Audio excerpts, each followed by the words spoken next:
Hey there, Saki here from zollotech, and in today's video we will do a full comparison between the iPhone XR versus the iPhone 8 Plus. Now the iPhone XR starts at $750 for a 64GB model, while the iPhone 8 Plus starts at $700 at 64GB. And of course, since the prices are so close, people who are shopping for an iPhone in this price range are wondering which one is the better option to buy.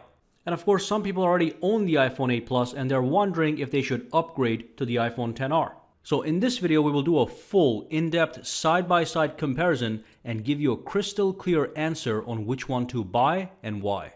So let's dive in and start by talking about the build and design. So here we have two very different looking smartphones. First of all, neither one of these smartphones is an ugly phone. They both look gorgeous and are built with high-end materials that give a premium in-hand sensation. The choice in which design you like will be a subjective element, but the XR does offer the newer and more radical all-screen design, although with a notch. Now some people like the notch, some people don't like the notch. The notch does house the Face ID system that allows you to unlock your XR with your face. The iPhone 8 Plus offers a more traditional look, but it does offer a very useful and practical home button on the front under the display that also happens to be a fingerprint sensor. The fingerprint sensor, just like the Face ID sensor, works fast and without flaws, and it does have an irreplaceable appeal and also a practical appeal of having a fingerprint sensor on the front that allows you to easily unlock your smartphone even when it is sitting flat on the table. Now moving on, both smartphones are IP67 grade water resistant, which means they are well protected from accidental splashes of water and rainy days, and will even be fine in case of 30 minutes of water submersion up to 1 meters deep.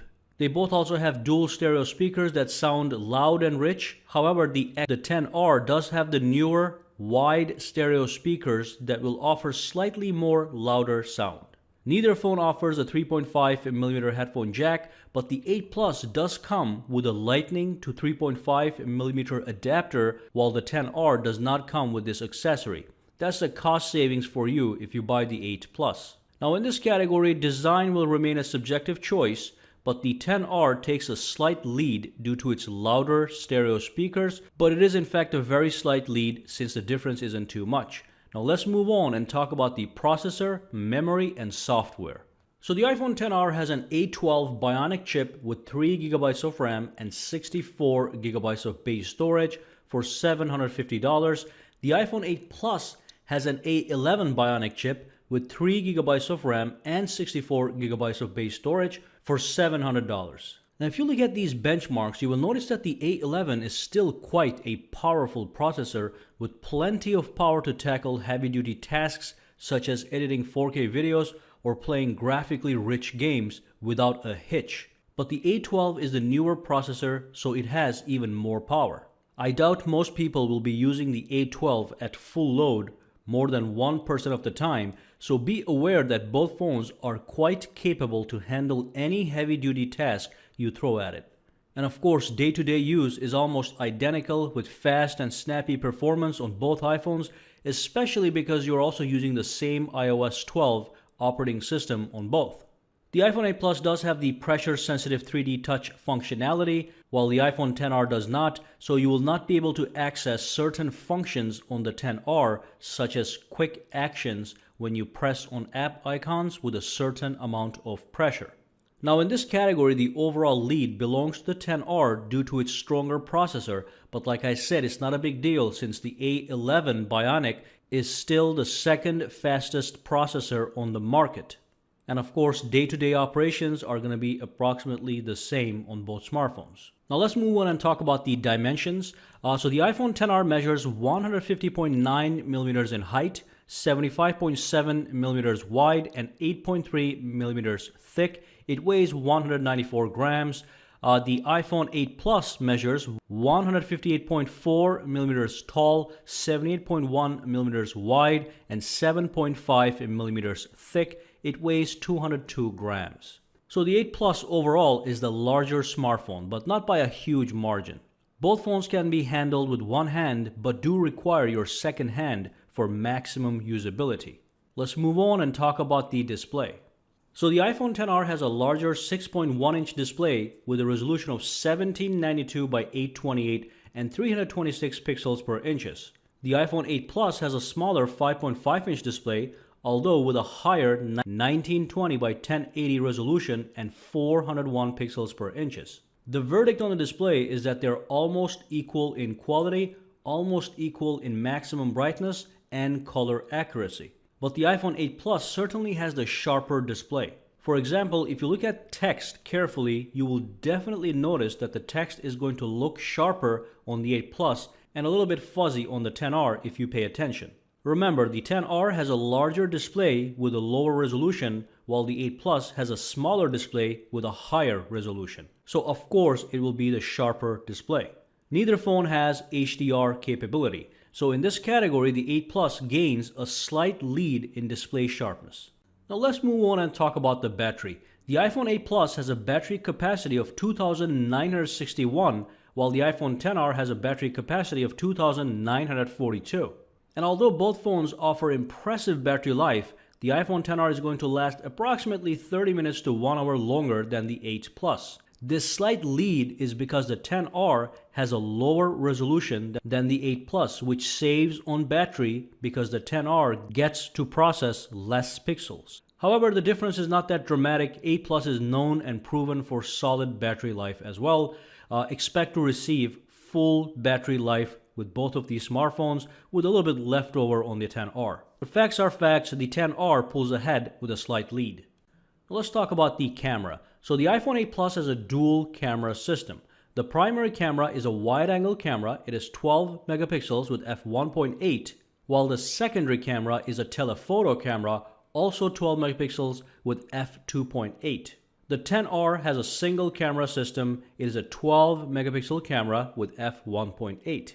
The primary camera on the XR is slightly better than the primary camera on the iPhone 8 Plus, which is natural because it has a newer sensor. However, for the average consumer, the difference is going to be negligible. Photos taken from both smartphones will satisfy just about anyone, whether they're daytime photos or nighttime photos. And as far as video capabilities are concerned, both phones offer similar options, and they're great options.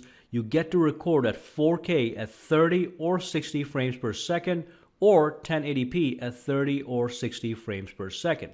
Now the iPhone 8 Plus does have the secondary camera that allows for 2 times optical zoom and some more advanced portrait capabilities. Now the XR does not have 2 times optical zoom, but it does have some more limited portrait shot capabilities if you are into that kind of photography. In the end, both cameras are quite capable and will deliver excellent quality photo and video. And although the XR is slightly better, the 8 Plus counters that with having 2 lenses, so this category is a bit of a draw. If you are a front camera lover, the XR offers a slightly more advanced front-facing camera because it uses the tech built inside the Face ID system in that notch. So with the XR, you can take portrait shots using the front camera as well, but it's nothing compared to the quality of the rear camera portraits. And of course, both front-facing cameras are 7 megapixels with f2.2. Now let's move on and tie everything together in a conclusion. So the iPhone XR is the newer smartphone. It has minor leads here and there. It has a slightly stronger A12 Bionic processor, slightly louder stereo speakers, and a slightly better battery life. And that's about it. It's $750 and it does have a larger display. The display does have a notch, which is not as immersive as non-notch displays, especially while watching videos. And of course, the 8 Plus has a few leads over the XR as well. It has a sharper display and has a secondary camera. It is $700. Now, the price difference of $50 between the two is irrelevant. It is too small to even consider for decision making. You can buy either phone if you're in the $700 budget range. Both phones have amazing build quality and a premium sensation. Neither one feels cheap. One offers a super fast and reliable Face ID system, and the other one offers an equally fast and reliable fingerprint sensor. So how do you make a decision between two iPhones that are on average equal to each other? The answer is very simple. You will have to decide based on looks and ergonomics. So the question is, do you like the newer look of the iPhones with a semi all-screen display with a notch, and a Face ID system, or do you like the traditional look of the iPhone 8 Plus with a frontal fingerprint sensor and no notch? And that's the bottom line, because no matter what phone you choose, you are getting a pretty good smartphone as long as you're shopping for iPhones. So might as well look at the two and pick the one that pleases your gaze. And obviously, if you already have an iPhone 8 Plus and you're thinking of upgrading to the iPhone XR, there is no need. Just keep the iPhone 8 Plus, you'll be fine. And that brings us to the end of this video. Let me know what you guys think about my conclusion, and of course let me know which phone you chose and why in the comments down below. And do not forget to subscribe to Saki Tech for more videos to come. And finally, if you do use Twitter, Instagram, or Facebook, follow me on all at Saki Tech Online. Guys, have a fantastic day.